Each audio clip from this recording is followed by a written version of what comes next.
when I was a young girl, I was playing with my friends down on the dunes by the beach, and there were some bushes with these sticky burrs that if you threw them at people, threw them on the jumper, they caught, and you had to pull them off, and the little hooks on the burrs were hard to get off. And a group of boys, I don't even know if it was a group of boys, if I remember, probably one boy, got a ball of them and then shoved them in my hair, and I couldn't get them out.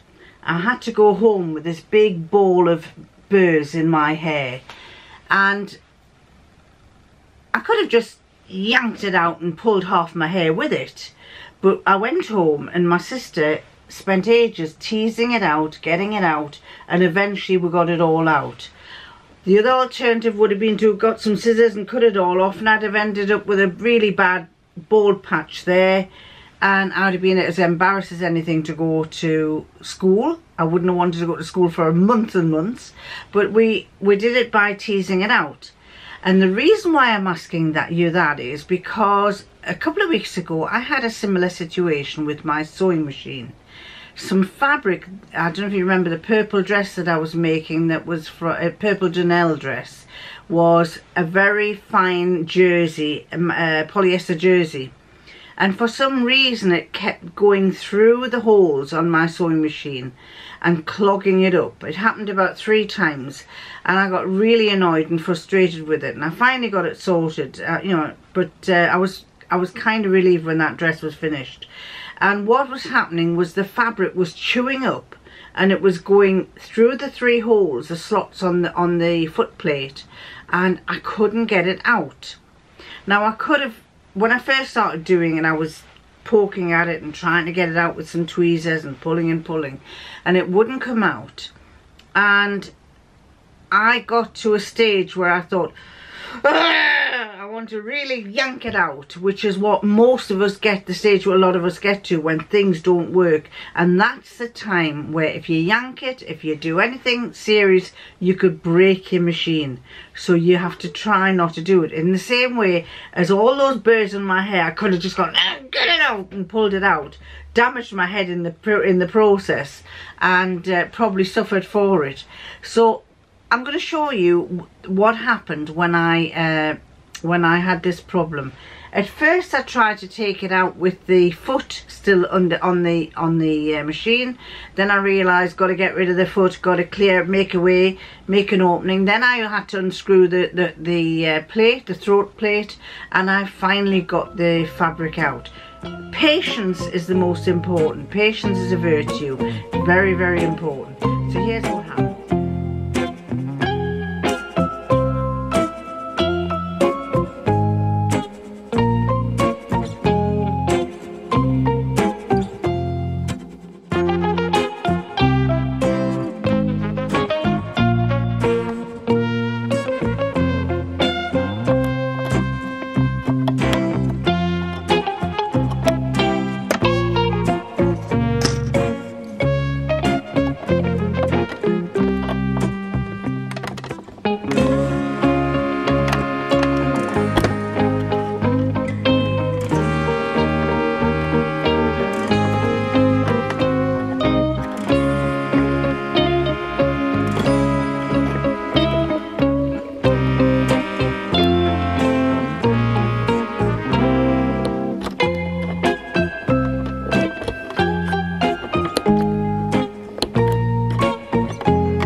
nearly finished my waterproof poncho, the one by assembly line that I had run out of poppers for, or at least I couldn't find my poppers and I had to buy some new poppers. And I made a little bag for it, and the bag was without a pattern, just kind of let's go and do this.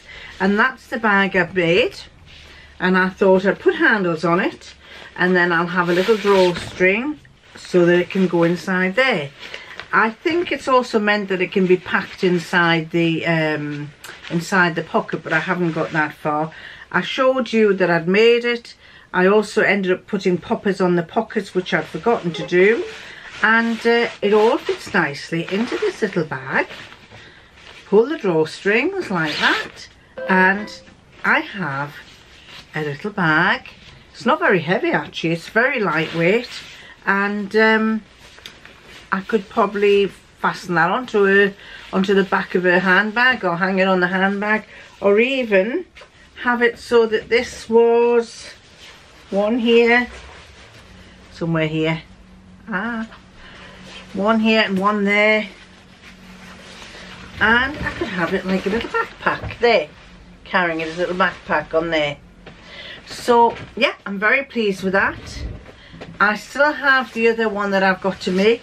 So this fabric, I think it's still on sale, either this or the blue one is still on sale at Pound Fabrics. And the poncho, I think I used up almost all the fabric here. This is I've got a tiny bit left, not much, but it cost £6 to make this. And the whole point of me making this was because I'd seen them on sale, brightly coloured like this, bright colours, and they were £60, and I thought, I'm sure I can do it for cheaper than that. So I've made this. My daughter has told me that she's going to a festival in August, so I'll probably send that down to her and she can use it for when she's at the festival. She'll be able to use it if it starts raining. Although in the middle of August we're hoping that it doesn't rain, but you never know, might be worth her having that. But in the meantime, I shall use it if I'm going out anywhere and I want to have some waterproof. It's not really waterproof, it's water resistant, but it's better than nothing, isn't it? So that, I'm really pleased with that. That's turned out nice. And I've still got the blue one to make up, so watch this space. You might see, I think I promised to sew along for that, so I'll have to do that. I want to make a waterproof one, and I also bought some lovely soft teddy bear type fabric from Pound Fabrics, very cheap, and I might make a dressing gowny type thing as well. So fingers crossed I'll have time to do a little sew along for that and let you see what it's like. My battery is going again. I think my camera's runs the battery out very quickly, so I better stop. But I'll just put up a little video showing you me wearing this poncho so you can see what it looked like.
Do you remember when we went to the charity shop in Barnard Castle? Well, his lordship was looking for musical instruments because he'd bought this guitar down south when we were visiting the daughter, and he put it up on eBay, fixed it. It wasn't working properly. It was a kid's bass guitar. He put it up on eBay and he sold it for £110, so he was dead chuffed with himself. So he's constantly on the lookout for more musical instruments that he can revamp up and then resell. And then we also we've been on last Friday, my son gave me a a voucher 2 years, not this Christmas, but the Christmas before, for to go on a wine tasting evening. And he kept saying, "Mother, have you been? Have you been?" And I kept forgetting to go. So I said, "All right, I'll get it booked." We've already done one. He'd got us one before. Sorry, hang on. He'd got us one before, and it was really good. The one that we went to the time before was a wine and cheese, but this time it was wine and charcuterie. I could only get us booked into the wine and charcuterie, and we went to that last Friday. Thoroughly enjoyed it. I mean, I don't drink a lot of wine, and I did leave some of it, but it was lovely tasting the wine. And I think we started with the rice. The guy who ran it, he was all knowing. He knew everything about it. He said that he'd started a restaurant. He became the wine chef or something in the restaurant. Him and his father had set this restaurant up, and he became the wine chef. He did all the qualifications. He'd got all sorts of names to his name. What do you call them? All sorts of letters to his name, to his title. So and he'd been around France. He'd spent time in Spain and done all the European wines. So he was very knowledgeable. And he started us off with a Riesling white wine, which actually was very nice. And he said, you know, everybody is put off Riesling because in our younger days that was the only white wine you could get, and everybody said, "Oh, not having Riesling." But it was really nice. And then we had another white wine. I can't remember what it was, but we didn't like it as much. Then we had 4 red wines, and the first red wine was a Riesling, which was lovely. And then some other red wines. I can't remember what they are. And if I've still got the list, I'll list them down there. But I can't remember if I've thrown the paper away. But anyway, we had this lovely wine, and what they were showing you was if you have charcuterie to go with it, meaning the meats, the French meats and the Spanish meats, they will taste a lot better, or they'll make the wines taste different. And totally agree, it was lovely. I mean, he laid the meats out in a certain position, and he said, "Try not to turn your plate around." He says, "Because I've set them out like a clock."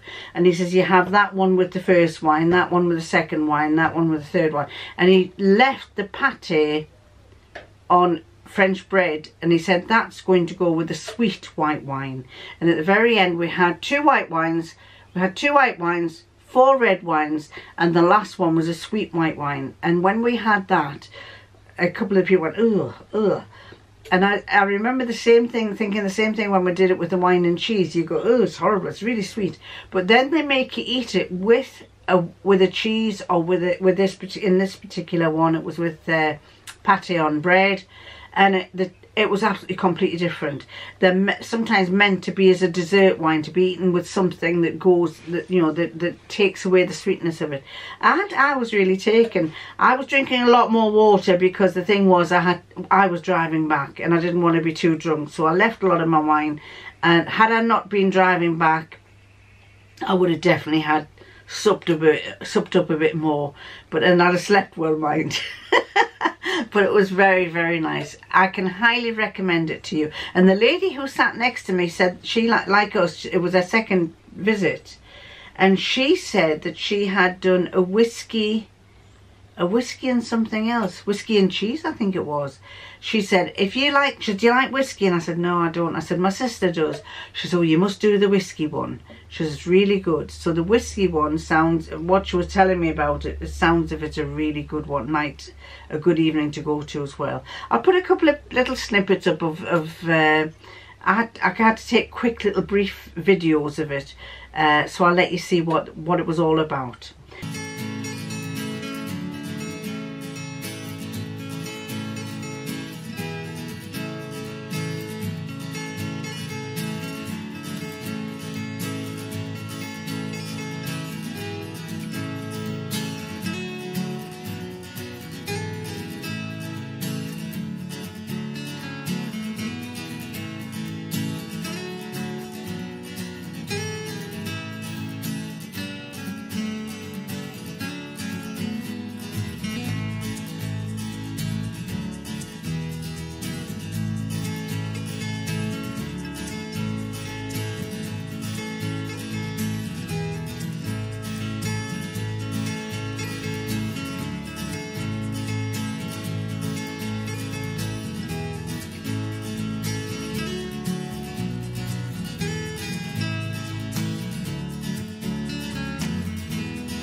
Hi everybody, it's Micheline from Micheline Makes.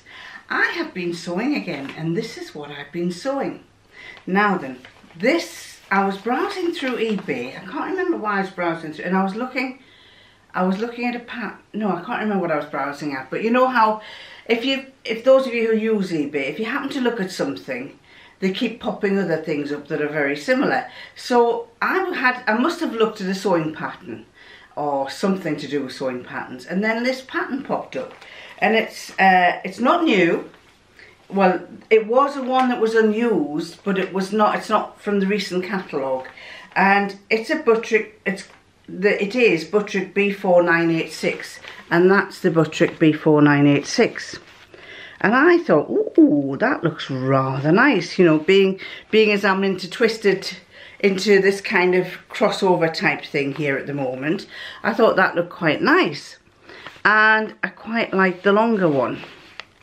So I bought it off the lady and she sent it to me, and this was the first one I made. I thought it was lovely. This is some fabric that I bought earlier this year, I think it was.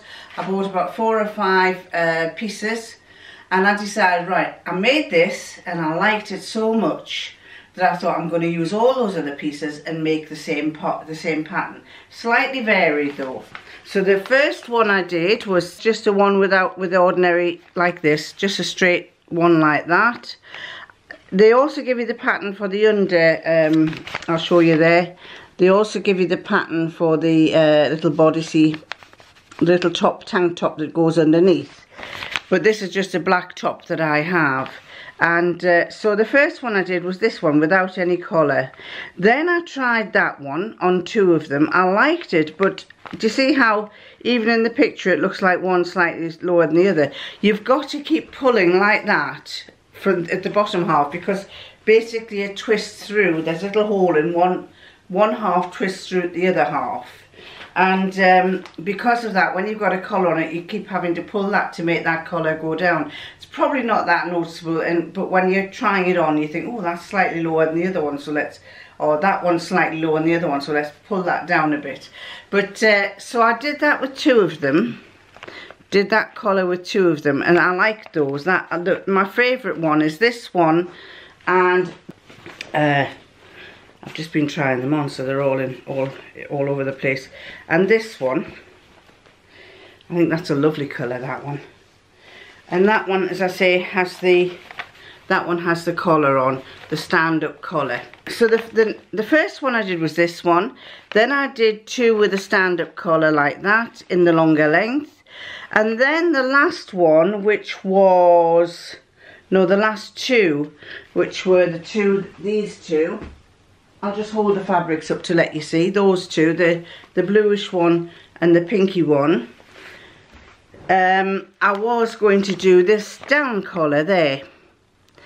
And I did it on the blue one first, and I didn't like it. I thought it looked horrible. It looked really, it was kind of, I don't know, it didn't look as nice as in the picture there. For some reason, I think it really needs a stand to make it lie down, whereas the collar just goes straight from the collar is attached to this, and to me it just didn't look right. I think you need a stand, and then the collar would come downwards.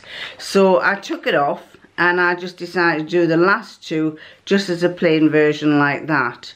I lengthened the sleeves. Do I like the sleeves longer? Kind of. I actually took them in a bit because they were a little bit really wide.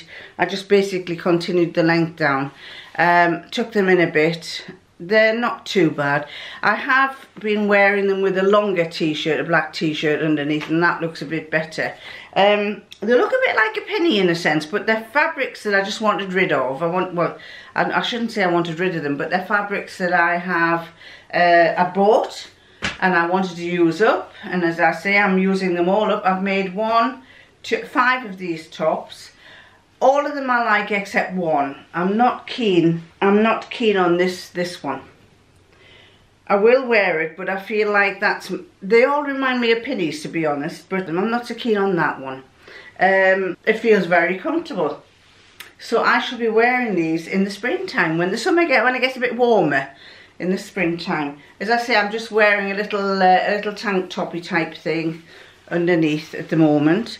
But this one, the fabrics I've used, this is like a poly cotton. This one is a poly cotton. This one is a poly cotton here. So these two lie really nicely. This one is a poly cotton as well, and that really lies nicely. This one is a viscose challis, and that's very, very drapey. I think that's probably why I don't like it. It's got less body to it. And same with this one. The same with that one. That one's a viscose challis as well. I do like the darker colours more than that one. Yeah, just something about them. It might look better in the summer when we get a bit more sunshine. I'm out in the garden or something. But I thought it was lovely. I did like that pattern. So it's the Butterick B4986. I did look to see if there's a modern type of version, and there is. And I can't remember what the number is. It's, I think it's a lovely top. Doesn't go in as much as I'd like it to. Not like the ladies on there, but unfortunately, you know what, you can't have everything. But I do like the way, I like the way it just hugs your body, doesn't cling to it. Probably, I'm not sure if I did the longer length, and I don't know if maybe the shorter length might be better. So what I'm going to do is turn this up here, and when I look at it on the camera, I'll be able to see what it looks like. Would that be better if it was shorter? Don't know if I can do that like that if it was shorter. So it just covered the bits that you wanted to hide, and maybe it's not so long. So maybe I should try that. I'll have a look at that. I'll look back on that and see what it looks like, and see whether it might be better if it was shorter. So those are my 5 makes. They are quick. They took, I made 2 last night. I made 2 the first night. I made 2 the first night, 2 last night, and 2, I've done it over 3 nights. 2 the first night, 1 the next, and 2 last night. Very quick, easy makes. The hardest part at first was coming to terms with what you do here. And then once I got my head round it, because the diagram didn't really show very well, but it was so straightforward once I got my head round it, that I thought, oh, this is easy to do. You basically take the left side. Now, do you notice this is wrong? Are we right over left or left over right? I can't remember. I might be wrong. Right over left for men. Oh no, left over right for women. But I think one of them I've got right over left. I think the last one I did. Where is it? This one. Oh no, it's right. It's right over left. You take this side. You make the hole. Then you sew along this seam here, so you've actually got a top and a bottom with a little hole in it. Then you thread this through the hole, and you thread it through so that it goes there. You can see there's a little hole there, see? You thread it through the hole so that it actually twists here. And I thought that was so, once I'd got the hang of it, it was so easy to do. And so, yes, I wondered what it would be like in a jersey fabric. I think if I made it in a jersey fabric, I would like it with tighter arms rather than these baggy ones. But these will be all right in the summer to keep your arms cool. But yeah, I've got that.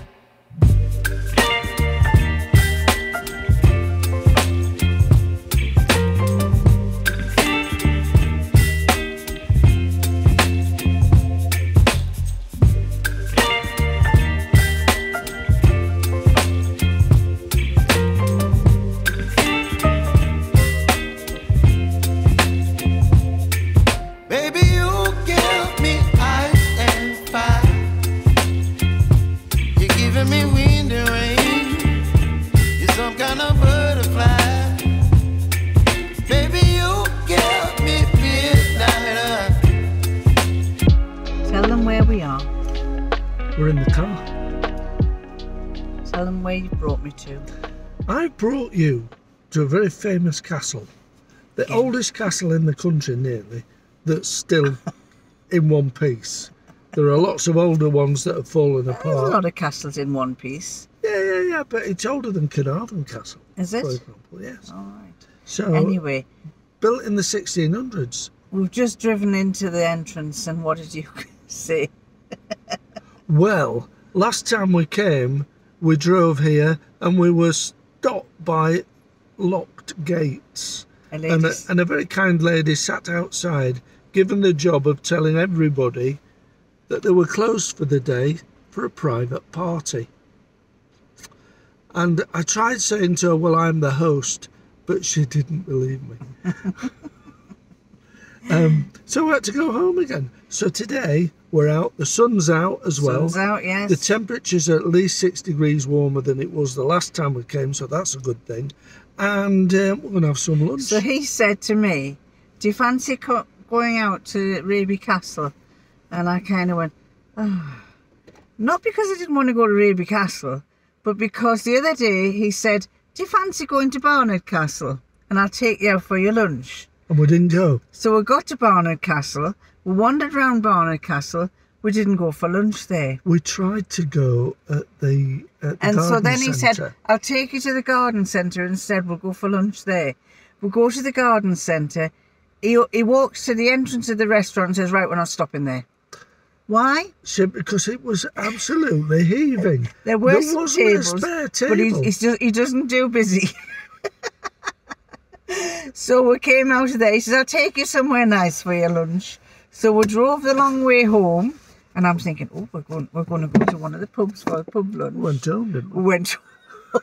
Well, it was nicer than that. We went home.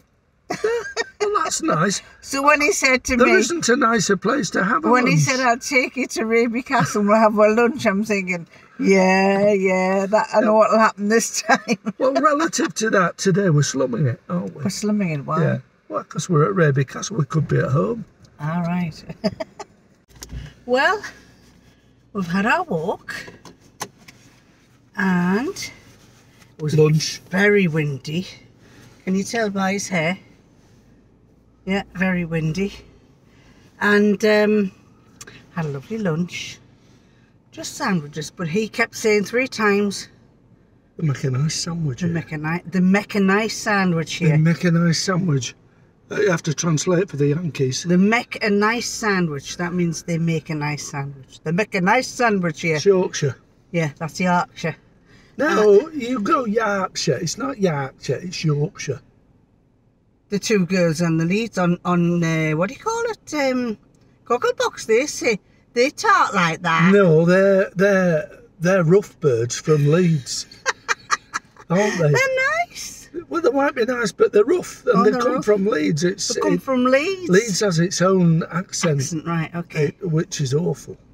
All right. He's a Leeds boy. But I hated the accent, so I chose to do posh. He does posh. Can you tell? And his brother, your brother, who lives in Thailand now. He decided to do South Yorkshire. He does South Yorkshire. He talks like that, doesn't he? Barnsley. He's got a Barnsley accent. Barnsley and Sheffield, yeah. Never changed. And when I met him for the first time, I said, by golly, apart from the fact that the 2 of you look like each other, although you keep saying you're the better looking one. Do you know, I challenge that. We have the same parents, but I was the good looking one. He's just, fat and ugly. He wasn't then, he was tall. Tell him. Tall, thin and ugly. I do say this directly to his face, by the way. He tells me I'm wrong, but that's brothers. So his brother, although your brother he spent more time, no, you both spent time in Leeds and stuff all your life. We were brought up in Leeds. But his brother still has that very broad Yorkshire accent. I just hated the Leeds accent. I call it lazy Leeds. I want to, right? In Leeds is I wanna. I wanna. Spell that if you can. Talking of accents, the new thing is to miss the G off words. Well, that's ridiculous. And I notice even our friend Barbara and John, well, not John, get you out the sunshine. Our friend Barbara, she goes going, we go dancing, hanging around. She misses the G. And it must be, it's happening all over, so this must be the new in thing to miss the G off things. Mind you, posh people do it wrong as well. They put an R in that, don't they? Bath. Yeah, the Cast. Bath. Blast. Dancing. Dancing, that's like darning in the sea. My two granddaughters who live down south, where they talk like that, I was quite surprised when down there you call them mum. You say mum. Now I used to call mine mam. That's Jordan. And you call yours mum as well. My mum. But yeah. when I went down to see the girls, they call their mam mam. And I said, "Oh, you're from down south. You shouldn't be calling your mam mam. You should be calling her mum." And they said, "No, she's mam, and it's a bath and dance. And it's not bus. dance and bath." So they've stuck with their mother's accent. It's a bus, not a bass. It's a bus, not a bass. Shall we catch a bass? A bass is a fish. Yeah. Or a guitar. But actually, say no, that it's a bass. Spelt the same. Mm-hmm. Anyway, we have had a lovely time. Not walked a great deal. And halfway through, we ended up having a chat with the daughter. We did. Yeah, it was pleasant. On a daily or twice daily ring to tell me all about what's happening down with her. So, and I tried my best to take pictures while she was talking as well. I thought that was quite skillful. What, person. taking videos? Well, if that was me, she was talking, I had her on speaker and I'm going around with the camera. Yes, I know. But not many people can do that. At least not many men. Mm-hmm. Because if I tried to do that whilst talking on the phone, I would either disconnect the call or play Spotify or something like that. It certainly wouldn't do what I wanted to do. Yeah. So there you go. I'm more talented than you. In some respects, yes, you are. Right, we're off. We'll see you later.